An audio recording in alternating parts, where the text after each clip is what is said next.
नमस्कार विद्यार्थी मित्रांनो, मी खेमराज चामोर्शीकर तुमचं आकार फाउंडेशनचा ऑनलाईन प्लॅटफॉर्म स्वागत करतोय।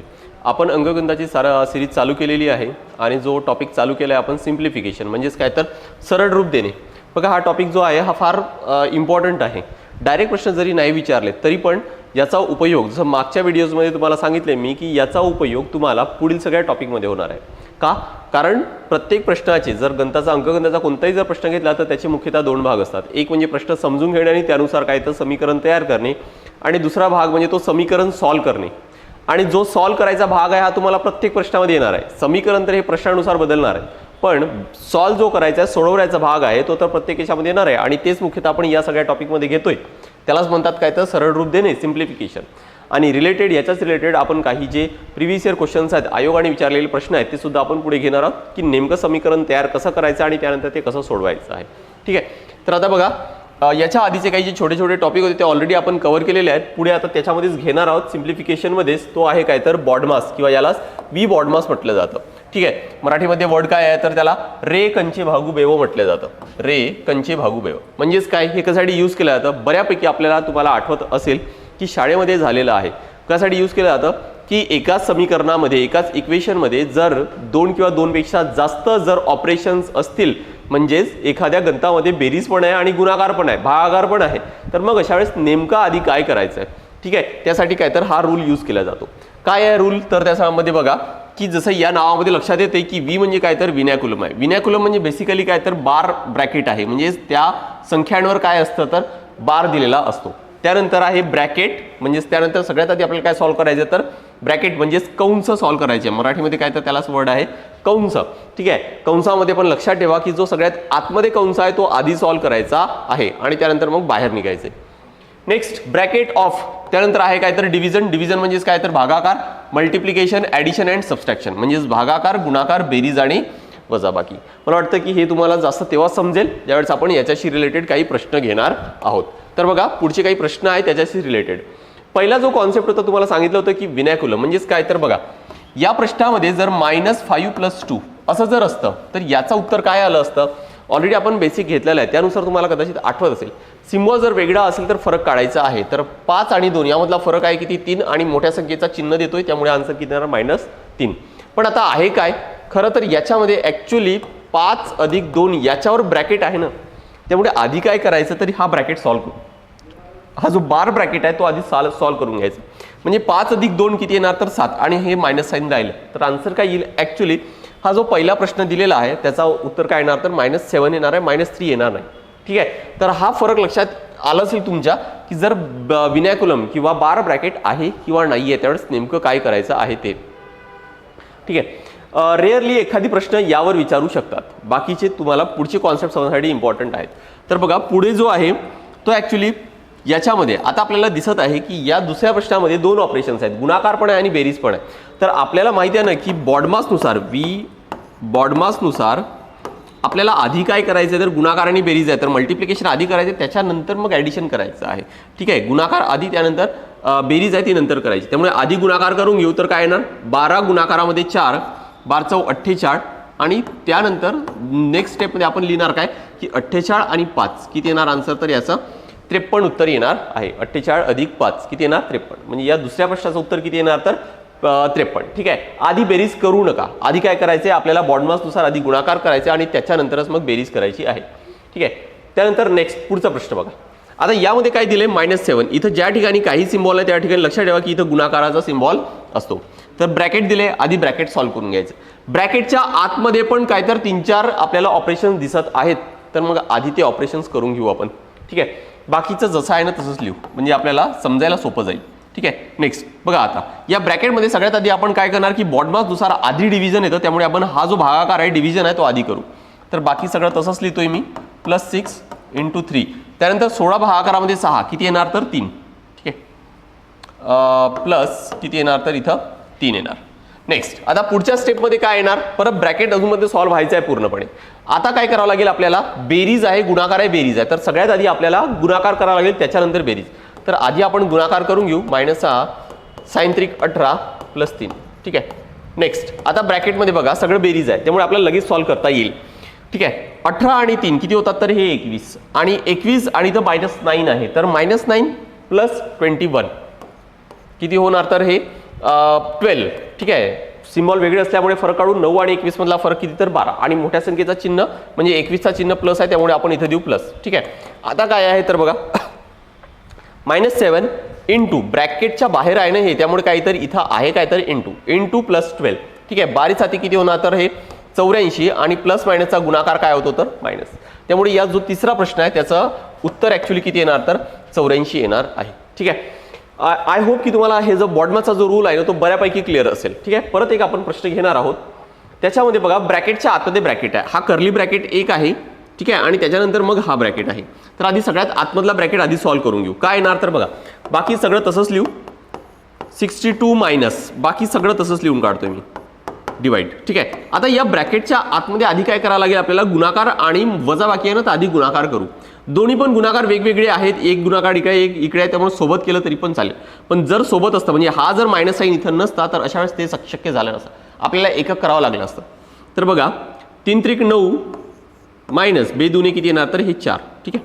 आणि हे ब्रॅकेट कम्प्लीट. नेक्स्ट पुढच्या स्टेपमध्ये किती येणार तर हे आता हा ब्रॅकेट जर सॉल्व्ह केला मी तर काय येणार 15 भागाकारामध्ये 9तून 4 गेले किती येणार तर हे 5 ब्रॅकेट. बघा आता हा जो ब्रॅकेट होता आतमधला जो ब्रॅकेट होता राऊंड ब्रॅकेट होता तो तर सॉल्व्ह झाला. त्याचं उत्तर आलं किती तर 5 आलेलं आहे. नेक्स्ट आता हा ब्रॅकेट सॉल्व्ह करून घेतलं तर किती येणार इथं 62 मायनस 15 भागाकारामध्ये 5 किती येणार 3 म्हणजे आता 62 मधून 3 गेले तर किती येणार तर 59. हा जो चौथा प्रश्न आहे त्याचं उत्तर किती आलं तर 59. आय होप की यावरून आयडिया आली असेल की नेमकं तुम्हाला बॉडमास कसं यूज करायचा आहे. परत अजून काही असेच प्रश्न आपण पुढे घेणार आहोत. फक्त त्यामध्ये लक्षात घ्या की त्या स्लाइडमध्ये काय असणार आहेत. जसं या स्लाइडमध्ये मुख्यतः सगळे पूर्ण नंबर्स आहेत सगळे होल नंबर्स आहेत. पुढच्या स्लाइडमध्ये येणार आहे त्यामध्ये काय असेल तर फ्रॅक्शन्स असणार आहे. त्यामुळे फ्रॅक्शनमध्ये पण तसंच बॉडमास यूज करायचं आहे आपल्याला. तर बघा आता इथं काही प्रश्न दिलेले आहेत. इथं पण काय या प्रश्नामध्ये भागाकार पण बेरीज आहे गुणाकार आहे आणि वजाबाकी सुद्धा आहे. तर मग सगळ्यात आधी बॉडमासनुसार आपल्याला काय करायला लागेल तर भागाकार म्हणजे हा एवढा भागाकार आधी करून घेऊ आपण. तर 1/2 डिवायडेड बाय 1/2. आता भागाकार कसं करायचा हे ऑलरेडी मी तुम्हाला सांगितलंय की भागाकार जो आहे ना त्याला गुणाकार करा आणि दुसरा जो अपूर्णांक आहे त्याला उलटा करा. ठीक आहे. आता यांचा जर गुणाकार केला किंवा इथं आपल्याला कॅन्सल सुद्धा करता येतो. एक गुणाकारामध्ये 1 येणार किती तर 1 किंवा यावरून पण लक्षात येते की कोणत्याही संख्येला त्याच संख्येने भाग दिला तर आन्सर किती येतो तर 1. म्हणजे हा भागाकार तुम्ही या पद्धतीने करा किंवा कॉन्सेप्टनुसार करा आन्सर 1 येणार आहे. ठीक आहे. त्यामुळे मी इथं लगेच लिहून घेतोय. तर बघा हा भागाकार केल्यानंतर किती आलं त्या 1 आले. ठीक आहे. प्लस बाकी सगळं तसंच लिहून काढतोय सध्या पहिल्या स्टेपमध्ये. त्यानंतर नेक्स्ट आता बघा की भागाकार तर झाला. आता 3च ऑपरेशन राहिलेत. बेरीज राहिलं गुणाकार आणि वजाबाकी. तर आता करू आपण काय तर गुणाकार करणार आहोत. गुणाकार करताना गुणाकार अपूर्णांकाचा गुणाकार करणं फारच सोपी आहे. काय करतो आपण अंशांशाचा गुणाकार आणि छेदाछेदाचा गुणाकार. अंशांशाचा गुणाकार केलं तर एक गुणाकारामध्ये 1 1 आणि 2 गुणाकारामध्ये 2 म्हणजेच काय तर 4 -1/2. नेक्स्ट आता बॉडमासनुसार आपल्याला काय करायला लागेल तर आधी बेरीज करू आणि त्याच्यानंतर वजाबाकी. त्यामुळे ही बेरीज आधी करून घेऊ. किती येणार तर बघा 1 याला छेद आपल्याला माहिती आहे की 1 असतो म्हणून. आता छेद सारखा नाही तर आपण काय करतो तर तिरपा गुणाकार. तर तिरपा गुणाकार जर केला तर किती येणार बघा सगळ्यात आधी 4 गुणाकारामध्ये एक 4 येणार. त्यानंतर हा एक 4 1 4 अधिक 1 गुणाकारामध्ये 1 1 -1/2 तसंच लिहितोय. त्यामुळे इथं 4 अधिक 1 5/4 -1/2. त्यानंतर परत बघा आता ही वजाबाकी करायची आहे आणि छेद सारखा नाही तर अशा वेळेस आपण काय करतो परत 4 गुणाकारामध्ये 2 8 हे 5 2 10 -4 1 4. ठीक आहे. इथं मायनस असल्यामुळे इथं मायनस दिले मी. 10तून 4 गेले किती येणार तर 6 आणि छेदामध्ये किती आहे तर 8. परत 2 2चा भाग जातो कारण अपूर्णांक लिहिताना सगळ्यात लहानात लहान स्वरूपात लिहिलं जातं आणि म्हणून इथं दोन्ही ठिकाणी 2 2चा भाग दिला तर किती येणार 3/4. हा जो पहिला प्रश्न आहे याचा आन्सर किती येणार तर 3/4 येणार आहे. बघा काय केलंय आपण सिंपल जे फ्रॅक्शनचे नियम होते तेच अप्लाय केलेत आणि त्यासोबतच एकपेक्षा जर जास्त ऑपरेशन असेल तर अशा वेळेस आपल्याला काय यूज करायचं तर बॉडमास यूज करायचा आहे. ठीक आहे. नेक्स्ट याच पद्धतीने पुढचा पण प्रश्न घेऊ आपण. 5/6 भागाकारामध्ये 1/2 अधिक 1/3 तो ब्रॅकेटमध्ये आहे. तर आधी काय करायला लागेल आपल्याला ब्रॅकेट सॉल्व्ह करावा लागणार आहे आणि त्यानंतर मग 5/6 भागाकारामध्ये हा जो काही आन्सर येईल तो भाग द्यावा लागेल. बघा आता भाग ब्रॅकेट जर सॉल्व्ह केलं तर ब्रॅकेट जर सॉल्व्ह केल्यानंतर काय येतंय तर बघा इथं छेद सारखा नाही त्यामुळे आपण काय करू तर त्या दोघांचा गुणाकार म्हणजे 3 2 6 इथं लिहू आपण डायरेक्ट 6. त्यानंतर 3 1 3 आणि 2 1 2. मग पुढच्या स्टेपमध्ये काय लिहिणार आपण आता भागाकारामध्ये 3 आणि 2 5 आणि हे 6 जसे आहे तसेच. आता परत तोच आलाय ना मागच्या प्रश्नामध्ये जसं होतं की एखाद्या संख्येला त्या संख्येने भागितलं तर आन्सर 1 येतो. इथं सुद्धा या संख्येला त्याच संख्येने भाग द्या तर आन्सर किती येणार तर 1. म्हणजे या दुसऱ्या प्रश्नाचं उत्तर किती आहे तर 1 आहे. ठीक आहे. आय होप हे क्लिअर असेल तुमचं. नेक्स्ट पुढच्या प्रश्नामध्ये बघा की पुढच्या प्रश्नामध्ये ऍक्च्युली काय दिलंय की दिसताना असं वाटत असेल की संख्या कदाचित मोठ्या आहेत, पण जेवढं असं मोठ्या संख्या असतात ना तेवढा प्रश्न पण जास्त सोपा असतो. ठीक आहे. कारण एमपीएससी मध्ये जे पण प्रश्न विचारले जातात एवढं लक्षात ठेवा की कॅल्क्युलेशन्स कधी मोठे राहते, तुम्हाला तोंडी आन्सर काढता येईल असेच असतात. ठीक आहे. या प्रश्नामध्ये बघितल्यानंतर एक लक्षात येतंय की या सगळ्या संख्यांना कुठं ना कुठेतरी भाग जाते एकमेकांना. ठीक आहे. आणि फ्रॅक्शनचा कॉन्सेप्टमध्ये आपण बघितलं ऑलरेडी की मध्ये जर गुणाकार असेल तर आपल्याला भाग देता येतो किंवा अंशात आणि छेदात सुद्धा भाग देता येतो. आणि तेच करायचं आपल्याला. इथं 13 इथं 65 आहे म्हणजे इथं 5चा भाग जातो. त्याच पद्धतीने इथं कितीचा भाग जाणार तर हा 16×96. याचाच अर्थ काय की पहिल्या ब्रॅकेटमध्ये उरलं काय तर फक्त 5 अधिक 6. ठीक आहे. नेक्स्ट इथं बघा या ब्रॅकेटमध्ये या 25चा भाग दिला तर 1 राहणार आणि इथं जर भाग दिला तर किती येणार तर हा 4 म्हणजे अधिक 4. भागाकारामध्ये इथं जर भाग दिला तर किती येणार हे 2 आणि इथं भाग दिला तर किती येणार हे 8 म्हणजे इथं 2 अधिक 8. ठीक आहे. नेक्स्ट आता राहिले काय तर बाकी तर सगळा बॉडमासच सॉल्व्ह करायचा आहे. जस्ट मागच्या स्लाइडमध्ये आपण पूर्ण संख्यांचे सॉल्व्ह केले होते त्याच पद्धतीने हे सॉल्व्ह करायचे. मी वर लिहितोय सध्या बघा. आता हे तिन्ही ब्रॅकेट आहेत वेगवेगळे, तिन्ही ब्रॅकेट्स सोबत सॉल्व्ह करून घेऊ. 5 आणि 6 किती होणार तर हे 11 गुणाकार आहे. 1 आणि 4 5. त्यानंतर भागाकार 8 आणि 2 किती होणार तर हे 10. ठीक आहे. नेक्स्ट बॉडमासनुसार पुढे काय करायचे आपल्याला गुणाकार आणि भागाकार आहे. हे दोन ऑपरेशन्स आहेत वेगवेगळे असेल तर तुम्हाला एक तर ते सोबतही करता येतील किंवा ते वेगवेगळे करता येतील. आपण नियमानुसार जाऊ. आधी भागाकार करू आणि त्यानंतर गुणाकार करू. 11 गुणाकारामध्ये 5 भागाकारामध्ये 10 म्हणजेच काय तर ऍक्च्युली किती येणार तर हा 5ला जर 10ने भागितलं तर 0.5 येईल त्यामुळे मी इथं 0.5 लिहितोय. ठीक आहे. नेक्स्ट गुणाकार केलं 11 गुणाकारामध्ये 0.5 किती येणार 11 5 55 येणार आणि एक डिजिट नंतर पॉईंट द्यायचे त्यामुळे इथं किती येणार तर पॉईंट. त्यामुळे या तिसऱ्या प्रश्नाचं उत्तर किती येणार तर हे 5.5.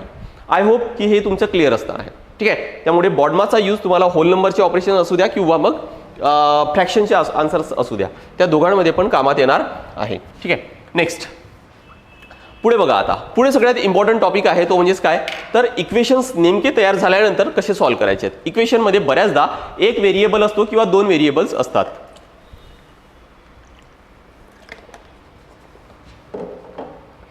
ठीक आहे. व्हेरिएबल म्हणजेच काय ज्याला मराठीमध्ये वर्ड आहे काय तर तो चल. चल म्हणजेच ऍक्च्युली याला काय म्हणतात तर चल म्हणजे काय व्हेरिएबल म्हणजेच काय की ज्याची किंमत आहे ना ती बदलू शकते. जसं एखादी हा इक्वेशन आहे ना या इक्वेशनमध्ये या एक्सची किंमत काही राहू शकते. ते डिपेंड करतं की या दोन ठिकाणी कोणत्या संख्या आहेत. ठीक आहे. आणि एक्सची व्हॅल्यू आहे ती बदलू शकते ती व्हॅरी होऊ शकते आणि म्हणून काय म्हणतात त्याला व्हेरिएबल्स म्हणतात. आणि मग अशा ठिकाणी जर व्हेरिएबल असेल तर ते 1 असतात किंवा 2 असतात आणि मग अशा वेळेस त्या दोन्ही व्हेरिएबलची आपल्याला ऍक्च्युअली किंमत काढायची असते. अगदी सोपी आहे. बघा कसं सॉल्व्ह करता येईल. इथं एक्स आहे ना नेहमी लक्षात ठेवा की व्हेरिएबल सगळे एका बाजूला घ्यायचे आहेत आणि बाकीचे जेवढ्या पण संख्या दिलेल्या असतात त्या दुसऱ्या बाजूला घ्या इज इक्वल टूच्या. ठीक आहे. इक्वलच्या दुसऱ्या बाजूला. त्यामुळे आपण काय करू या इक्वेशनमध्ये एक्सला या बाजूलाच ठेवू आणि बाकी सगळ्या संख्या ह्या उजव्या बाजूला घेऊन जाऊ. त्यामुळे किती येणार इथं 28 आणि 15 जर या बाजूला आले तर लक्षात ठेवा बेरीज असेल तर वजाबाकी करा वजाबाकी असेल तर बेरीज करा. गुणाकार असेल भागाकार करा भागाकार असेल तर गुणाकार करा. सिंपल रूल आहे अगदी. ठीक आहे. इथं +15 आहे या बाजूला आल्यानंतर -15 होईल त्यामुळे आन्सर किती येणार तर x इज इक्वल टू 28 मधून 15 गेले किती येणार तर 23. बघा आता सॉरी 13 हे जर 13 मी या एक्सच्या जागी ठेवतोय तर इथं 13 आणि 15 इज इक्वल टू किती येणार तर 28 म्हणजे आपला आन्सर काय तर हा बरोबर आहे असं आपल्याला व्हेरीफाय सुद्धा करता येईल. ठीक आहे. 13 आणि 15 किती येते तर 28. ठीक आहे. तर या पद्धतीने आपल्याला हा सॉल्व्ह करता येईल. त्याच पद्धतीने पुढचा एक प्रश्न बघा काय दिले. आता परत इथं एक्सची आपल्याला व्हॅल्यू काढायची आहे तर मी काय करतोय हे जे 12 आहेत ना हे या बाजूला घेऊन येतो. इथं एक्स गुणाकारामध्ये 12 गुणाकारामध्ये एक्स आहे ना त्यामुळे इकडे आल्यानंतर ते काय होणार तर भागाकार होणार आहे. भाग दिला तर 12 8 किती होणार तर 96 त्यामुळे एक्सची व्हॅल्यू किती येणार 8. त्यामुळे इथं बघा 12 गुणाकारामध्ये 8 12 8 96 त्यामुळे आपला आन्सर काय म्हणता येईल आपल्याला की बरोबर आहे. नेक्स्ट त्याच पद्धतीने पुढच्या प्रश्नामध्ये बघा. आता 5/4x इज इक्वल टू 2/3. आता परत यामध्ये मी काय करतोय या एक्सला उजव्या बाजूला घेऊन जातोय तर काय होणार इथं 5/4 तसंच ठेवू आपण. हे 3 काय येणार तर या बाजूला आल्यानंतर न्यूमरेटरमध्ये येईल आणि 2 कुठे येणार तर डिनॉमिनेटरमध्ये येईल म्हणजे छेदामध्ये येणार. ठीक आहे. नेक्स्ट आणि x मी या बाजूला घेऊन जातोय, त्यामुळे तो छेदामध्ये आहे त्या बाजूला गेलं तर तो काय होणार, तर अंशामध्ये जाईल, न्यूमरेटरमध्ये जाणार आहे. आता आपल्याला सिंपल काय करायचं आहे, तर हा गुणाकार करायचा आहे. आणि गुणाकार करताना फ्रॅक्शनचे गुणाकार करताना, वर्ग फ्रॅक्शनचा गुणाकार करताना काय करायचं आहे, अंशांशाचा गुणाकार आणि छेदाछेदाचा गुणाकार. ते करायच्या आधी पण इथं गुणाकार असेल कुठं भाग जातो का चेक करून घ्या. अंशात आणि छेदात कुठं जरी भाग जात असेल देऊन द्या, म्हणजे काय तर संख्या तेवढीच लहान होते, म्हणजे कॅल्क्युलेशन्सला सोपी जातात. इथं तर भाग जात नाही, त्यामुळे आपण डायरेक्ट करू. आता बघा 5 त्रिक 15 आणि 4 दुने 8, त्यामुळे x ची व्हॅल्यू मिळाली किती, तर 15/8 मिळाली आहे.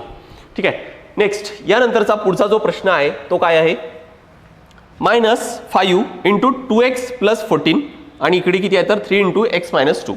आता या ठिकाणी ब्रॅकेटच्या बाहेर 5 आहे किंवा या ठिकाणी ब्रॅकेटच्या बाहेर 3 आहे ना, तर आधी ब्रॅकेट सॉल्व्ह करून घेऊ. ठीक आहे. इक्वेशन एकच तयार करायचे, एका बाजूला सगळे व्हेरिएबल्स यायला पाहिजे. तर काय करणार, आधी सगळ्यात आधी आपण या -5 ने या दोन्ही संख्येला गुणाकार करावा लागेल, कारण मध्ये आहे काय तर प्लस आहे. ठीक आहे. तर या -5 ने 2x ला जर गुणाकार केलं तर किती येणार, -10x. त्याच पद्धतीने -5 गुणाकारामध्ये 14 किती येणार, तर हे -70. 14 पंचे 70. ठीक आहे. इथं -5 आणि +14 दोघांचा गुणाकार मायनस येईल आणि म्हणून इथं मायनस दिलेला आहे मी. नेक्स्ट त्याच पद्धतीने या 3 ने इथं गुणाकार करा तर किती येणार, 3x. आणि या 3 ने या 2 ला केलं तर किती येणार, 6. इथं मायनस आहे, त्यामुळे इथं सुद्धा काय करतोय मी, मायनस साईन देतोय. ठीक आहे. नेक्स्ट आता बघा सगळे व्हेरिएबल्स एका बाजूला घेऊ. हे जे 3x आहे त्याला पण या बाजूला घेऊन आलं तर काय होणार, 10x. 3x या बाजूला आलं तर -3x. या बाजूला -6 आहे आणि हे 10 आहे, त्या बाजूला घेऊन जाऊ. इकडे मायनस आहे, या बाजूला आलं तर ते होणार प्लस. नेक्स्ट आता -10 आणि -3 किती होणार, तर हे -13x = -6 आणि 70. सिम्बॉल वेगळा आहे, डिफरन्स काढा. किती येणार, तर हे 64. ठीक आहे. 64 आणि मोठ्या संख्येचा चिन्ह म्हणजेच काय तर प्लस. त्यानंतर x = किती येणार, 64. इथं -13 आणि गुणाकार केलंय, इकडे आल्यानंतर काय होणार, तर ते प्लस. ठीक आहे. त्यानंतर कोणत्या संख्येने भाग जातोय का इथं, ते 13 पंचे 65, म्हणजे भाग तर जात नाहीये. 64ला भाग जात नाही, त्यामुळे x ची व्हॅल्यू काय येणार, तर हीच येईल, म्हणजेच 64/-30. ही काय होणार, तर x ची व्हॅल्यू. भाग गेलं असतं तर आपण भाग दिला असतं, पण आता भाग जात नाहीये. ठीक आहे. परत बघा की हा असा जर इक्वेशन फ्रॅक्शन जर आला तर अशा वेळेस लिहिताना मायनस साईन हा वर लिहिला जातो नेहमी. -64/13 या पद्धतीने लिहिला जातो. नेक्स्ट पुढचा प्रश्न बघा, सॉल्व्ह करू आपण. काय दिलंय की x + 5x/4 = 2/3. नेक्स्ट आता हा कसा सॉल्व्ह करता येईल, परत यामध्ये पण फंडा तोच यूज करायचा आपल्याला. सगळे व्हेरिएबल्स एका बाजूला, सगळे नंबर्स एका बाजूला. इथं छेद आपल्याला माहिती आहे की 1 आहे म्हणून, तर आधी सगळ्यात आधी हे बेरीज करून घेऊ आणि बघू याचा इक्वेशन काय तयार होते. बघा इथं छेद सारखा नाहीये, त्यामुळे गुणाकार केला. एक गुणाकारामध्ये 4 ने या x ला गुणाकार केलं तर 4x आणि 5x × 1 5x. ठीक आहे. नेक्स्ट 2/3 तसंच लिहितोय मी. आता काय येणार, इथं 4x + 5x किती येणार, तर हे 9x/4 = 2/3. बघा आता अगदी सोपी आहे सॉल्व्ह करायला. या x ला मी असंच ठेवतोय. 9 आणि 4 हे दोन्ही पण या बाजूला आलं तर जो 4 आहे 4 आहे, जो छेदामध्ये आहे, जो डिनॉमिनेटरमध्ये आहे, तो इकडे आल्यानंतर काय होणार, तर तो न्यूमरेटरमध्ये जाईल, अंशामध्ये जाईल. आणि जो 9 वर आहे तो इकडे आल्यानंतर काय होणार, तर तो खाली येणार आहे. नेक्स्ट आता पुढे जर आपण सॉल्व्ह केलं तर किती येणार, बघा गुणाकार करायला तर सोपी आहे. 2 गुणाकारामध्ये 4 8 आणि 3 गुणाकारामध्ये 9 किती येणार, तर हे 27. त्यामुळे x ची व्हॅल्यू या शेवटच्या प्रश्नामध्ये किती येणार, तर ती आहे किती, 8/27 येणार आहे. ठीक आहे. आय होप की हे तुमचे कॉन्सेप्ट जे आहेत, कोणता कॉन्सेप्ट की linear equation in one variable. Linear equation म्हणजेच काय, एका चलातील रेषीय समीकरण, म्हणजे हा या पद्धतीने असेल. ठीक आहे. रेषीय समीकरण म्हणजेच काय, तर बेसिकली हा जो व्हेरिएबल आहे ना त्याचा जो घातांक आहे तो किती आहे, तर तो 1 आहे. ठीक आहे. कोणत्याही याच्यामध्ये बघा की घातांक हा 2 3 4 5 दिलेला नाही आहे, याचाच अर्थ काय होणार की तो जो आहे घातांक किती आहे, तर तो 1 आहे. ठीक आहे. आणि वन व्हेरिएबल आहे, एकच चल आहे, त्यामुळे हे या पद्धतीने अगदी सगळ्यात बेसिक टाईप आहे समीकरणाचे इक्वेशनचा, तो म्हणजेच काय तर हा एका चलातील रेषीय समीकरण. आणि तो तुमचा मला वाटतं की बऱ्यापैकी क्लिअर असणार आहे. ठीक आहे. इम्पॉर्टंट आहे कारण असे इक्वेशन तुम्हाला ऑलमोस्ट सगळ्याच प्रश्नामध्ये तयार होणार आहेत. त्यानंतर आपण घेऊ पुढचा टाईप, तो म्हणजेच काय तर बघा सायमल्टेनियस इक्वेशन इन 2 व्हेरिएबल्स. आता यामध्ये सायमल्टेनियस इक्वेशन का म्हटलंय, 2 चलातील एक सामायिक समीकरण, 2 चलातील म्हटले, त्यामुळे अशा इक्वेशन मध्ये जे चल आहेत, जे व्हेरिएबल्स आहेत ते किती आहेत, तर बेसिकली इथं 2 आहेत. 2 2 व्हेरिएबल्स आहेत, ठीक आहे, किती तर 2 आहेत आणि सायमल्टेनियस इक्वेशन, आणि जर तुम्हाला 2 व्हेरिएबलची व्हॅल्यू जर काढायची आहे तर तुम्हाला 2 इक्वेशन पण पाहिजेत आणि ते दोन्ही पण तुम्हाला सोबत सोडवावे लागतील आणि म्हणून काय म्हटलं इथं सायमल्टेनियस एकसामायिक समीकरण. बघा आता हे कसे सॉल्व्ह करायचे, याची सगळ्यात आधी करून काय घ्यायची तर उभी मांडणी करून घ्या. पहिला जो इक्वेशन आहे x + y = 35 आणि दुसरा इक्वेशन काय तर x - y = 13. ठीक आहे. आता नेक्स्ट हे झाल्यानंतर सगळ्यात आधी काय करायचं तर बघा प्रत्येक व्हेरिएबल्सला काही एक कधी कधी काय असतो तर नंबर्स लिहिले असतात त्याच्या समोर. जसं या ठिकाणी जर 2x असतं तर या 2ला काय म्हटलं तर कोइफिशियंट म्हटलं जातं, याला काय म्हणतात तर कोइफिशियंट. तर सगळ्यात आधी चेक करून घ्या की हा जो कोइफिशियंट आहे हा सारखा आहे की नाही कोणत्या तरी एखाद्या व्हेरिएबलचा, एक्सचा किंवा वायचा. सगळ्यात आधी चेक करा तो सारखा आहे की नाही. जसं या ठिकाणी याचा व्हेरिएबल कोइफिशियंट 1 आहे, याचा सुद्धा 1, हा सारखाच आहे, म्हणजेच काही प्रॉब्लेम नाही, आपल्याला काही चेंज करायची गरज नाही. इथं सुद्धा काय तर सारखाच आहे, ठीक आहे. त्यामुळे कोणता तरी एक्स किंवा वायचा कोणत्या तरी एका व्हेरिएबलचा सारखा असायला पाहिजे. नेक्स्ट दुसरी कंडिशन काय चेक करायची आहे की ज्याचा कोइफिशियंट हा सारखा आहे त्याचे सिम्बॉल्स हे दोन्ही पण वेगळे असायला पाहिजेत. जसं फॉर एक्झाम्पल या दोघांचा पण सिम्बॉल अशा वेळेस काय तर इथं दोन्ही पण प्लस प्लस आहेत, त्यामुळे हा आपल्याला कॅन्सल करता येणार नाही. कॅन्सल काय करता येईल, इथं बघा प्लस आहे आणि इथं मायनस आहे. मग जर अशा इक्वेशनची मी जर ॲडिशन करतो तर काय होणार, +y - y हा तर 0 होईल. किंवा डायरेक्ट आपल्याला शाळेमध्ये बऱ्याच विद्यार्थ्यांना सवय असेल की कॅन्सल करायची, ती कॅन्सल होत आहे म्हणजेच काय तर +y - y किती होणार तर 0 होईल आणि म्हणून ते आपण कॅन्सल करतो, ठीक आहे. तर सगळ्यात आधी आपण काय चेक केलं, कोइफिशियंट हा सारखा असायला पाहिजे. दुसरी कंडिशन अशी आहे की जर कोइफिशियंट जर सारखे असेल तर अशा वेळेस तुम्हाला काय चेक करायचे तर त्यांचे सिम्बॉल्स चेक करायचे. सिम्बॉल्स आहेत म्हणजे साइन जे आहे ते काय असायला पाहिजे तर अपोजिट असायला पाहिजे, वेगवेगळे असायला पाहिजे. नेक्स्ट आता मग सिम्बॉल जर वेगळे असेल तर अशा वेळेस काय करा, बेरीज करा. सिम्बॉल जर मग सारखेच असेल तर काय करायचे, तुम्हाला वजाबाकी करायची आहे, ठीक आहे. नेक्स्ट आता बघा 1x + 1x किती होणार तर हे 2x होईल. 35 आणि 13 हे किती होणार तर 48 होतील. मग आता परत हा तर 1 व्हेरिएबल वालाच इक्वेशन तयार झालं, 2x = 48. मग इथे x ची व्हॅल्यू आपण कशी काढतो तर 48 2 या बाजूला आलं तर काय होणार तर भागाकारामध्ये 48 भागाकारामध्ये 2 किती येणार तर आन्सर 24 येणार आहे. त्यामुळे x ची व्हॅल्यू किती आली तर 24 आली. जर x ची व्हॅल्यू जर 24 असेल म्हणजे या इक्वेशनमध्ये कोणत्याही एखाद्या इक्वेशनमध्ये जर x ची व्हॅल्यू जर 24 असेल तर मग y ची व्हॅल्यू किती येणार. मग काय करायचं, या कोणत्याही एखाद्या इक्वेशनमध्ये कोणत्याही रँडमली कोणत्याही या किंवा या कोणत्याही एका इक्वेशनमध्ये तुम्हाला जे सोपं वाटतं त्या ठिकाणी x ची व्हॅल्यू ठेवा आणि y ची व्हॅल्यू काढून घ्या. मी या इक्वेशनमध्ये ठेवतोय की x ची व्हॅल्यू जर मी 24 ठेवलं तर -y = 13 आहे ना. मग आता y ला काय करतोय, या बाजूला घेऊन जातोय तर y इकडे आणि 13 त्या बाजूला, त्यामुळे 24 - 13. त्यामुळे y = 24 मधून 13 गेले तर किती येणार तर 11, ठीक आहे. म्हणजे आता दोन्ही पण व्हॅल्यूज मिळालेत. आता बघा हे दोन्ही व्हॅल्यूज म्हणजे x ची व्हॅल्यू 24 आणि y ची व्हॅल्यू 11 हे दोन्ही पण या दोन्ही इक्वेशनमध्ये ठेवा आणि बघा की सॅटिस्फाय होतंय की नाही. 24 + 11 किती होणार तर 35 होत आहे, म्हणजे आपला आन्सर या ठिकाणी तर बरोबर आहे. तसंच यामध्ये ठेवून बघा 24 मधून 11 गेले किती येतात तर 13 आणि 13चा इथं, त्यामुळे काय म्हणता येईल आपल्याला की आपले जे आन्सर्स आहेत ते काय तर ते बरोबर आहेत. परत असाच एक प्रश्न घेऊ आणि त्यावरून अजून जास्त चांगले कॉन्सेप्ट क्लिअर होते. बघा काय करतोय, सगळ्यात आधी मी x + y = 8, त्यानंतर 3x + 2y = 36. सगळ्यात आधी आपल्याला काय चेक करायचे, कोइफिशियंट. इथं 1 आहे इथं 3 आहे, त्यामुळे हा तर सारखा नाही आहे. इथं 1 आहे इथं 2 आहे, हा सुद्धा सारखा नाही आहे. तर मग आता अशा वेळेस आपल्याला काय करायला लागेल, सगळ्यात आधी कोइफिशियंट सारखं करून घेऊ. 3 ने मल्टिप्लाय करण्यापेक्षा 2 ने करणं जास्त सोपी आहे, कॅल्क्युलेशन्स थोडे लहान होतील. त्यामुळे आपण काय करू, इथं 2 आहे ना, इथं सुद्धा 2 आणण्याचा प्रयत्न करू. पण फक्त या ठिकाणी 2 ने मल्टिप्लाय करून 2 ने गुणाकार करून चालणार नाही, तुम्हाला सगळ्याच ठिकाणी गुणाकार करावा लागेल. तर हा इक्वेशन आहे तसंच राहील. म्हणून काय करतं, इथं केल्यानं इथं सुद्धा केलं आणि इथं 8 ला 2 ने केलं तर इथं किती येणार मग 16 येईल, ठीक आहे. आता नेक्स्ट बघा कोइफिशियंट वायचा कोइफिशियंट सारखा झालाय. अशा वेळेस आपण काय करतो तर सिम्बॉल सारखा असेल तर वजाबाकी करायची आहे. आणि ज्यावेळेस आपण वजाबाकी करतो की तर दुसरा जो इक्वेशन असतो त्याची सगळ्यांचे सिम्बॉल्स आहेत ते चेंज करायचे. इथं +3x आहे, इथं -3x येईल, +2y आहे -2y, +36 आहे -36 होणार. आता बघा सॉल्व्ह करा. +2y -2y हे तर कॅन्सल झालेत. +2x -3x म्हणजे -x, +16 -36 किती होणार तर हे -20. दोन्ही बाजूला मायनस कॅन्सल केलं तर x = किती आलं तर 20. x ची किंमत किती आली तर 20 आली आहे, ठीक आहे. आता ही 20 कोणत्या तरी एखाद्या इक्वेशनमध्ये ठेवू. हा इक्वेशन मला जास्त पाहायला सोपा वाटतो याच्यापेक्षा, त्यामुळे मी काय करतोय तर या ठिकाणी 20 + y = 8. ठीक आहे. नेक्स्ट आता y ची जर मला इथं किंमत काढायची आहे तर काय करावं लागेल, 8 आणि 20 या बाजूला घेऊन या, तर काय होणार, तर मायनस होईल. त्यामुळे 8 मधून 20 गेले किती येणार, तर -12. त्यामुळे y ची किंमत किती आली, तर -12. x ची किंमत 20 आणि y ची किंमत किती, तर -12. आय होप की तुमचे हे सुद्धा कॉन्सेप्ट क्लिअर असतील. लक्षात ठेवा, दोन इक्वेशन घेतलेत आपण. एक आहे linear equation in one variable आणि दुसरा आहे काय, तर simultaneous equation in two variables. ठीक आहे. याच्या व्यतिरिक्त जो तिसरा प्रकार आहे तो कोणता आहे, याला म्हणतात काय, तर क्वाड्रॅटिक इक्वेशन. क्वाड्रॅटिक इक्वेशन म्हणजेच काय, की जो व्हेरिएबल असतो त्याचा मॅक्झिमम सगळ्यात मोठात मोठा घातांक असतो तो किती येणार, तर क्वाड्रॅटिक म्हणजेच काय, तर 2. किती आहे, तर हा 2 असणार आहे. आतापर्यंत आपण जे प्रश्न सॉल्व्ह केले त्यामध्ये लक्षात आलं असेल तुमचं की जो व्हेरिएबल आहे ना त्याचा जो घातांक आहे तो एकच होता. ठीक आहे. पण आता या प्रश्नामध्ये किती, तर तो किती, तर 2 आहे.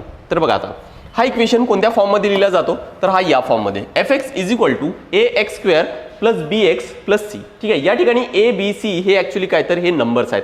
ठीक आहे. म्हणजे याला जर मला लिहिताना असं सुद्धा लिहिता येईल की 2x² + 3x + 4 = 0. ठीक आहे. या ठिकाणी a ची किंमत किती होणार, तर मग हे 2 होईल. ठीक आहे. हे 3 म्हणजे ॲक्च्युली काय आणि हे c म्हणजे काय, तर 4 आहे. ठीक आहे. तर हे या पद्धतीने लक्षात ठेवा की कोणताही क्वाड्रॅटिक इक्वेशन या पद्धतीने लिहिलं जातो. आणि जर या पद्धतीने लिहिल्या जात असेल तर मग x ची व्हॅल्यू कशी काढायची, तर त्यासाठी हा एक फॉर्म्युला आहे. ठीक आहे. x = -b ± b² - 4ac + 2a. लक्षात ठेवा की इथं b म्हणजे काय, तर या x ला जी पण संख्या असते प्लस मायनस जे पण संख्या असेल सिम्बॉल असेल ते इथं कन्सिडर करायचा आहे. नेक्स्ट a म्हणजे काय, तर या x² ला जो अटॅच आहे जे संख्या आहे कोइफिशियंट आहे तो, आणि c म्हणजेच काय, तर ही सगळ्यात शेवटची संख्या असणार आहे ती या पद्धती. जसं या एक्झाम्पल तुम्हाला बऱ्यापैकी लक्षात येत असेल. ठीक आहे. आपण एक एक्झाम्पल इथं दिलेलं आहे ना त्याला सॉल्व्ह करण्याचा प्रयत्न करू म्हणजे तुमचं कॉन्सेप्ट क्लिअर होतील. बघा आता या इक्वेशनमध्ये मला x ची व्हॅल्यू काढायची आहे तर काय करणार आपण आता, -b. आता या प्रश्नामध्ये या एक्झाम्पलमध्ये a ची किंमत किती आहे ते लिहून घ्या. a म्हणजे काय, तर इथं 1 आहे त्यामुळे इथे येणार 1. b ची व्हॅल्यू किती आहे, इथं लक्षात ठेवा की फक्त 2 लिहायचं नाही आहे, -2 लिहायचं त्यामुळे -2. आणि c ची किंमत किती आहे, इथं फक्त 15 नाही -15. ठीक आहे. आता या फॉर्म्युल्यामध्ये ठेवा सगळे ह्याच किमती. -b म्हणजे किती येणार, तर इथं मायनस आणि -2 प्लस मायनस b² b² म्हणजे काय, तर -2 चा स्क्वेअर किती येणार, तर 4 -4 × ac. a आणि c चा गुणाकार किती येणार, तर बघा -15 गुणाकारामध्ये एक -15 आणि हे 4 म्हणजेच किती झाले, तर 15 × 60. ठीक आहे. आणि मायनस मायनसचा गुणाकार किती येणार, तर प्लस म्हणजे इथं किती येणार, तर +60. नेक्स्ट × 2a 2 गुणाकारामध्ये a आहे 1 त्यामुळे इथे किती येणार, तर 2. नेक्स्ट पुढे जर आता सॉल्व्ह केलं तर किती येणार बघा, मायनस मायनसचा गुणाकार प्लस येईल, प्लस मायनस 60 आणि 4 64 अंडर रूटमध्ये 64 आहे. ठीक आहे. वर्गमूळ काढायचे आपल्याला 64चा तर किती येणार, तर 8. भागाकारामध्ये किती येणार, 2. नेक्स्ट आता याला जर मी पुढे जर सॉल्व्ह केलं तर बघा काय येतंय, 2 एक तर काय येणार, मी आता तो प्लस मायनस आहे ना त्याला दोघांना पण वेगळं करतो तर काय येणार, एक तर 2 + 8 किंवा 2 - 8 / 2. जर 2 + 8 10 भागाकारामध्ये 2 किती येणार, तर 5 किंवा 2 मधून 8 गेले तर किती येणार, तर 6 -6 येईल भागाकारामध्ये 2 म्हणजेच किती येणार, तर हे -3.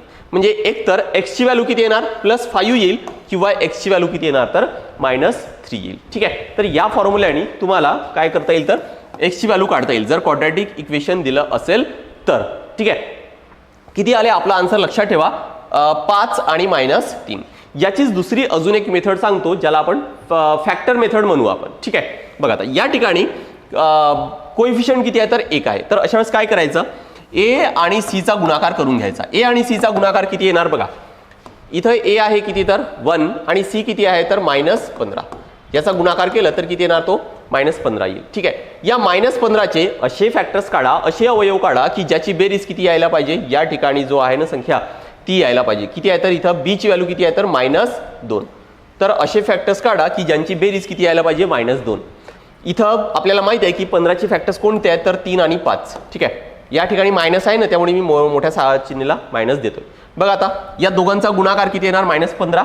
या दोघांची जर बेरीज जर केली, सिम्बॉल वेगळं असेल तर काय करावं लागेल आपल्याला, डिफरन्स काढावा लागेल. तर तो डिफरन्स येणार 2 आणि मोठ्या संख्येचा चिन्ह म्हणजे काय म्हणता येईल आपल्याला की हे जे फॅक्टर्स आहेत ते बरोबर आहेत. आता बघा नेक्स्ट काय करायचे, एकदा काय तुम्हाला फॅक्टर्स मिळालं तर बऱ्याचशा गोष्टी मग आता सोप्या आहेत. ठीक आहे. पुढे सोपे आहे की x² आता काय करतोय मी, या -2x ला या फॉर्ममध्ये लिहून काढतोय. -2x ला या फॉर्ममध्ये लिहून काढायचं तर काय लिहिता येईल? +3x - 5x -15 = 0. बघा या दोघांमधला जर तुम्ही बघितलं 3x - 5x तर -2xच होत आहे. ठीक आहे, आता काय करायचे? या दोघांच्या जोड्या तयार करा. ठीक आहे, या दोघांच्या जोड्या जर तयार केलं तर काय येणार? x² + 3x. इथून x जर कॉमन काढलं तर x + 3. इथून या जोडीमधून -5 बाहेर काढतोय मी तर काय होणार? तर x. आणि इथं किती येणार? तर -5 बाहेर काढलं तर इथं फक्त राहणार किती? तर 3. कारण -5 गुणाकारामध्ये +3 किती येणार? तर -15 = किती येणार? हे 0. नेक्स्ट आता इथं बघा x + 3 आहे, x + 3 आहे, ते सुद्धा मी आता कॉमन काढतोय. x + 3 जर हे जर कॉमन काढलं तर या पहिल्या टर्म मधून x फक्त बाहेर बाकी राहणार आणि या दुसऱ्या टर्म मधून फक्त -5 बाकी राहील = 0. आता मला सांगा की हा जो गुणाकार आहे हा 0 कधी पॉसिबल आहे? ज्या वेळेस हा ब्रॅकेट किंवा हा जो ब्रॅकेट आहे हा 0 असेल तरच हा गुणाकार 0 असेल. कोणत्याही संख्येला 0 ने गुणाकार केला तर 0 येतो, अदरवाईज 0 कधी येत नाही. आणि म्हणून काय म्हणता येईल मला की यावरून की x + 3 हा एक तर 0 असेल किंवा x - 5 हा 0 असणार आहे. ठीक आहे, आणि हे जर 0 जर असेल तर मग अशा वेळेस याच्यामध्ये x ची व्हॅल्यू किती येणार? 3 या बाजूला घेऊन या तर -3 किती येणार? -3. आणि याच्यामध्ये किती येणार? तर x ची व्हॅल्यू किती येईल? तर +5. ठीक आहे, मगाशी सुद्धा हेच आन्सर आलं होतं. ठीक आहे, एकतर या फॉर्म्युलानी सॉल्व्ह करा किंवा या फॅक्टर मेथडनी सॉल्व्ह करा. तुम्हाला यामध्ये परत मी एक शॉर्टकट सोपं सांगतो अगदी, आणि हीच मेथड फॉलो करा. मी जे तुम्हाला सांगतोय ते नीट ऐका. ठीक आहे, काय होतं ना, तुम्हाला जर टाइम सेव्ह करायचा असेल आणि लवकर प्रश्न सॉल्व्ह करायचे असेल तर असंच करा. फॅक्टर मेथड फॉलो करा. आणि फॅक्टर मेथड ज्यावेळेस तुम्ही फॉलो करता तर इथं कोइफिशियंट 1 असायला पाहिजे. जर कोइफिशियंट 1 असेल ना तर हे जे फॅक्टर्स असतात ना यांचे फक्त साईन चेंज करा. आपण फॅक्टर्स 3 काढले ना तर याला +3 आहे तर -3 करा. इथं -5 आहे तर याला +5 करा. हेच आन्सर असणार आहेत. हे कधी पॉसिबल आहे? ज्यावेळेस या ठिकाणी कोइफिशियंट 1 आहे तरच. आणि MPSC मध्ये मी बघितलेले मॅक्झिमम प्रश्न हे असेच आहेत ज्यामध्ये कोइफिशियंट 1 आहे. आणि जर कोइफिशियंट 1 असेल तर मग अगदी काही 2-3 सेकंदात तर आन्सर येतात. फक्त काय करायचे तुम्हाला? याचे तर -15चे फक्त तेवढे फॅक्टर्स काढायचे. फॅक्टर्स काढलेत, अवयव काढले की साईन चेंज करा, तोच आन्सर असणार आहे. आय होप हे क्लिअर असणार आहे. पुढे काही प्रश्न घेऊ आपण आयोगाने विचारलेले, त्यावेळेस तुमचा अजून चांगला कॉन्सेप्ट क्लिअर होईल. नेक्स्ट बघा, आता काही आयोगाचे प्रश्न आहेत ते कव्हर करू आपण. पुढील विधानांच्या संदर्भात योग्य पर्याय निवडा. ठीक आहे, हा एक इक्वेशन दिलेला आहे आणि याचा उत्तर काय असणार ते आपल्याला काढायचं आहे. ठीक आहे, हा इक्वेशन दिलेला आहे बघा. याचा आन्सर काय असणार? प्रश्न बघताना बघितल्यानंतर वाटते की काय करायचं या ठिकाणी, कारण व्हेरिएबल्सच व्हेरिएबल आहेत, पूर्ण व्हेरिएबल्स दिलेत, संख्या तर कोणत्याच नाही आहेत. ठीक आहे, पण तुम्हाला बेसिक कॉन्सेप्ट किंवा प्रश्नाकडे नीट आणि असे प्रश्न सोडवायची अजिबातच गरज पडत नाही. प्रश्न फक्त नीट बघा, एक लक्षात येईल की x + a x - b x + c असं दिलेलं आहे ना. याचाच अर्थ काय की पहिली संख्या बेरीज केली, दुसरी संख्या वजा केली, तिसरी संख्या परत बेरीज केली, चौथी संख्या वजा केली. याचा अर्थ काय की जर विषम संख्या असेल, जर विषम संख्या असेल तर ती बेरीज केली, पण समसंख्या असेल तर ती काय तर वजाबाकी केली. याचाच अर्थ इथं एक टर्म हा सुद्धा येईल ना, x - x, आणि x चा नंबर किती आहे तर 24. ठीक आहे, म्हणजेच काय तर इथं मायनसच करणार आहे. याचाच अर्थ काय की या सगळ्या ब्रॅकेटमध्ये एक जो ब्रॅकेट असणार आहे x - x तो तर 0 येईल. आणि कोणत्याही संख्येला 0 ने गुणाकार करा ना तर आन्सर किती येतो? 0. आणि जर इथं आपण 0 ने या पूर्ण एवढ्या गुणाकार करतोय तर आन्सर किती येणार तर 0.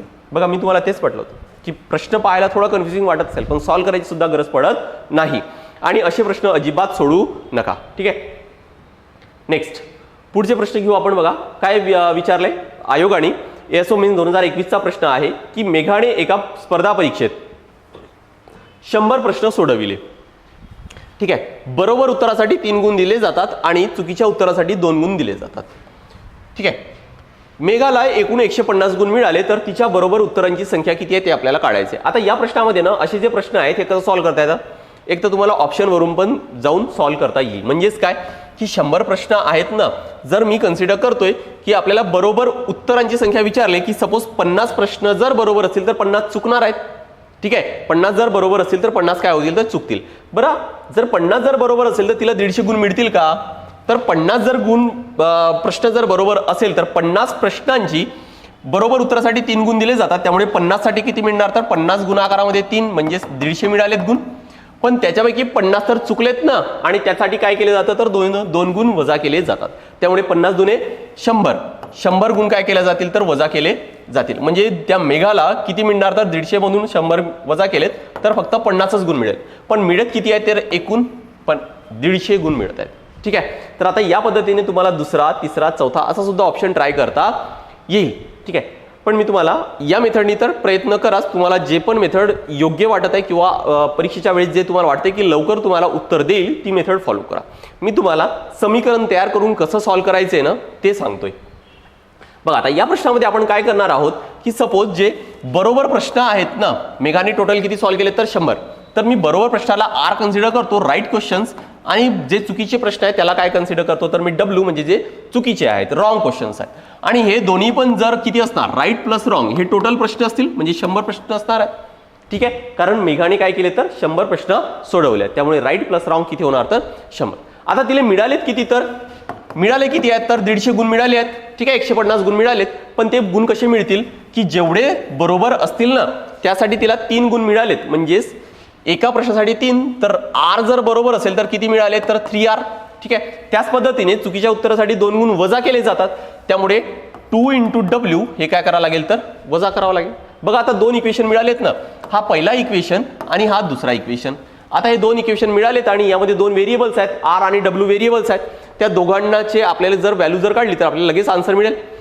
पण प्रश्नामध्ये बघा आता किंवा हे जे प्रश्न आहे कसं सॉल्व्ह करता येईल, सायमल्टेनियस इक्वेशन इन 2 व्हेरिएबल्स, ज्यामध्ये 2 व्हेरिएबल्स असतात ना ते कसं सॉल्व्ह करतात. ठीक आहे. आपण उभी मांडणी केली होती, कोएफिशियंट आधी चेक केलं होतं, त्यानंतर साइन चेंज चेक केलं होतं, त्याच पद्धतीने हे सॉल्व्ह करता येईल. ठीक आहे. इथं काय विचारलंय, बरोबर उत्तरांची संख्या विचारली आहे, त्यामुळे आर ची आपल्याला व्हॅल्यू काढायची आहे. आर ची व्हॅल्यू काढून घेऊ. बघा R plus W is equal to 100 आहे. ठीक आहे. इथं किती आहे तर 3R - 2W is equal to किती आहे तर 150. ठीक आहे. नेक्स्ट आपल्याला आर ची व्हॅल्यू काढायची आहे ना, तर मी काय करतो आता डब्ल्यू कॅन्सल करतो.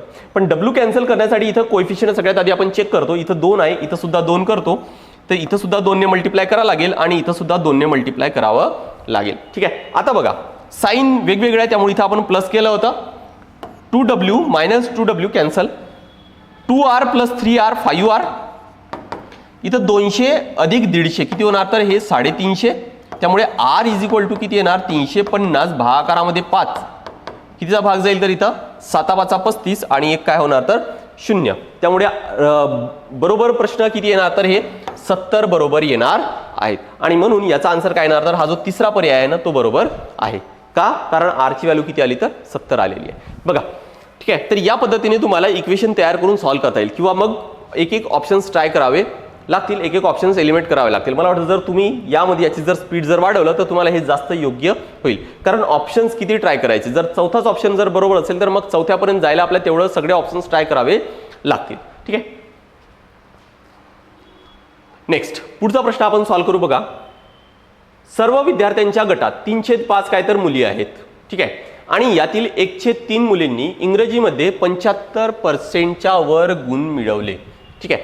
जर 15 मुलींनी इंग्रजीमध्ये 75% वर गुण मिळवले असतील तर मुली नसलेल्या विद्यार्थ्यांची संख्या दर्शवणारा पर्याय निवडायचा आहे. मुली नसलेले विद्यार्थी म्हणजेच काय तर बेसिकली आपल्याला मुलांची संख्या निवडायची आहे.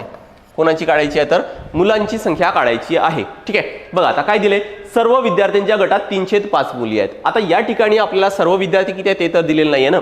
जर सर्व विद्यार्थी जर 50 असते तर याचे 3/5 काढा, म्हणजेच किती येणार तर हे 10चा भाग गेला इथं 10 × 3 = 30 मुली होतील. पण ऍक्च्युअली जर बघितलं तर ही तर संख्या आपल्याला दिलेलीच नाहीये. तर आपण काय करू आता या ठिकाणी x कन्सिडर करू. त्यामुळे सर्व विद्यार्थी मी किती कन्सिडर करतो तर x. तर मग मुली किती होणार, मुली बघा मुली किती होणार तर हे ज्या सर्व विद्यार्थी आहे ना त्याच्यापैकी 3/5 मुली होणार आहे. याला लिहिताना आपण असं लिहू 3x/5. नेक्स्ट पुढे काय दिले, आणि यातील म्हणजेच काय की ही जी संख्या आलेली आहे ना यातील 1/3 मुली म्हणजेच 3/5 आहेत, सॉरी 3x/5 आहे. याच्यामधले किती तर 1/3.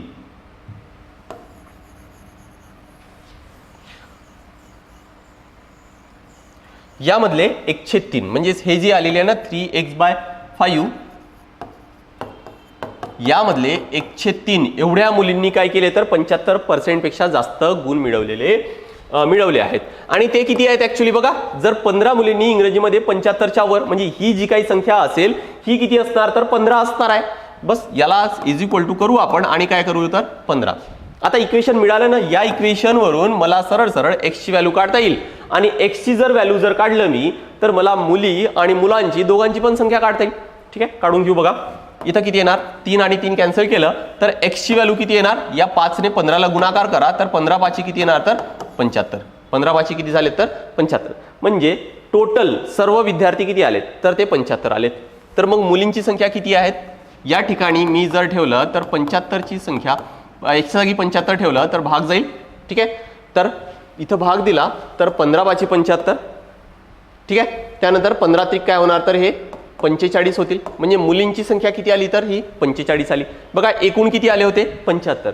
75 पैकी 45 किती आहेत, कोण आहेत तर मुली आहेत. तर मुलांची संख्या किती असणार आहे तर उरलेली असेल. म्हणजे 75 मधून 45 वजा करा, किती येणार आन्सर तर इथं आन्सर किती येणार तर हे 30 काय असेल तर मुलांची संख्या असणार आहे. आय होप तुमचं हे क्लिअर असणार आहे. बघा या सगळ्या प्रश्नांमध्ये तुमचं एक लक्षात येत असेल की हे जे समीकरण तयार करावं लागतं आणि तेच आपलं काय तर आपल्याला सोडवावं लागतं. ठीक आहे, त्यामुळे हे लक्षात ठेवा. नेक्स्ट पुढचा प्रश्न सॉल्व्ह करू. बघा आता नुकत्याच पार पडलेल्या सरपंचा साठीच्या निवडणुकीत 4 उमेदवारांना एकूण मत किती मिळाले आहेत, एकूण मत किती मिळाले तर 972 एकूण मत मिळाले आहेत. ठीक आहे, 972 मते मिळाली. जिंकलेल्या व्यक्तीला मिळालेली मते त्यांच्या विरोधकांपेक्षा जो कोणी जिंकला असेल त्याला किती मिळाले, त्याच्या विरोधकांपेक्षा 52 78 आणि 102 अधिक मते मिळालेले आहेत. म्हणजे जो जिंकलेला आहे ना त्याला किंवा आपण असं म्हणू की जो जिंकला आहे त्याच्यापेक्षा दुसऱ्याला 52 मते कमी आहे, तिसऱ्याला 78 मते कमी आहेत आणि चौथ्याला 102 मते काय तर कमी आहेत. दिलेल्या माहिती संदर्भात सत्य विधान निवडा. बघा आता आपल्याला काही इथं सेंटेन्स पण दिलेले आहेत. ठीक आहे, राज्यसेवामध्ये आता असे प्रश्न वाढत आहेत आणि पुढे पण असे वाढणार आहेत कारण टाइम कन्झ्युमिंग आहे आणि थोडेसे ॲनालिटिकल असतात. याच्यामध्ये ॲक्च्युली तुम्हाला विचार करावा लागतो, फार काही कठीण राहत नाहीत. ठीक आहे, फक्त तुम्ही विचार कसं करताय हे टेस्ट करण्यासाठी म्हणून आयोग मुद्दामून आता असे प्रश्न विचारत आहेत. आपण काय करू बघा, सगळे एकूण मत म्हणजे जे 4ही उमेदवार आहेत त्या सगळ्यांचे मिळून 972 होत आहेत. मी काय कन्सिडर करतोय की जो जिंकला आहे ना त्याला एकूण मते किती आहेत त्याच्याकडे तर एक्स आहेत. ठीक आहे, त्यामुळे हा जो उमेदवार होता याला किती मिळणार, याच्यापेक्षा 52 मते कमी. म्हणजे पहिल्याला एक्स मिळालेत, जो जिंकलाय तो, दुसऱ्याला मिळालेत एक्स मायनस 52, मी इथं ब्रॅकेट देतो समजण्यासाठी, तिसऱ्याला मिळालेत किती तर एक्स मायनस 78 आणि चौथ्याला किती मिळाले तर एक्स मायनस 102. ठीक आहे, नेक्स्ट आता हे सगळ्यांचे एवढे सारे जणाला एवढे मत मिळालेत आणि हे सगळ्यांचे मिळून किती होत आहेत तर 972. याचा अर्थ काय की ही सगळ्यांची बेरीज 972 होणार आहेत. 972. बस आता हा इक्वेशन एक तर लिनियर इक्वेशन तयार झालाय, फक्त त्यामध्ये तुम्हाला एक्सची व्हॅल्यू काढले की कोणाला किती मते मिळाले हे तर लगेच काढता येईल आणि हे सगळ्यांपैकी तुम्हाला ऑप्शन्स पण एलिमिनेट करून आन्सर काढता येईल. बरोबर, आता बघा याला सॉल्व्ह करून घ्या. कसं सॉल्व्ह करता येईल, एक्स आहे एक्स आहे एक्स आणि एक्स म्हणजे 4 वेळा एक्स आहे तर 4x झाला. नेक्स्ट 52 आहे 78 आणि 102, इथं मायनस आहे मायनस आहे मायनस आहे त्यामुळे इथं डायरेक्ट मी मायनस लिहून घेतोय. 52 आणि 78 किती होतात हे 7 आणि 5 130. ठीक आहे, 7 आणि 5 120 आणि 8 आणि 2 10 म्हणजे झाले 130. 130 आणि हे 100 म्हणजे 230 232 किती होणार तर हे 232 होतील. 52 78 आणि किती तर 102. ठीक आहे, इज इक्वल टू किती येणार तर हे 972. नेक्स्ट एक्सची व्हॅल्यू काढायची आपल्याला. 232 त्या बाजूला घेऊन जातो त्यामुळे काय होणार तर 972 अधिक 232 हे किती येणार 2 आणि 2 4 7 आणि 3 10चा 0 हातचा 1 9 आणि 2 11 आणि 1 काय येणार तर 12 म्हणजे 1204. Next X is equal to 4 त्या बाजूला घेऊन गेलं तर 1204 भागाकारामध्ये 4 होणार. भाग जर दिलं तर किती येणार बघा 4 त्रिक 12, इथं भाग जात नाही त्यामुळे 0 आणि 4 1 4. याचाच अर्थ काय की जो जिंकलेला आहे किंवा एक्सची व्हॅल्यू 301 आलंय ना आणि एक्स म्हणजे ऍक्च्युली काय होतं की जो व्यक्ती जिंकलेला आहे जो उमेदवार जिंकलेला आहे त्याचे मते होते. म्हणजे जो जिंकलेला आहे त्याला ऍक्च्युली किती मते मिळाले तर 301 मते मिळालेले आहेत. आता जर आपल्याला पहिल्याला विचारलं दुसऱ्याला विचारलं तिसरा किंवा चौथ्या नंबरवर जो आहे त्या सगळ्यांचे तर आपल्याला काढता येईल, पण ते काढायची गरज आहे का नाही, आपल्याला ऑप्शन्स दिलेले आहेत. ठीक आहे, यामध्ये बघा कोणताही निष्कर्ष काढण्यामध्ये सामग्री अपुरी आहे. आपल्याला निष्कर्ष काढता येतो की कोणाला किती मते मिळालेत आणि कोण जिंकलाय कोण हरलाय सगळंच आपल्याला काढता येतो. त्यामुळे पहिला तरी येणार नाही.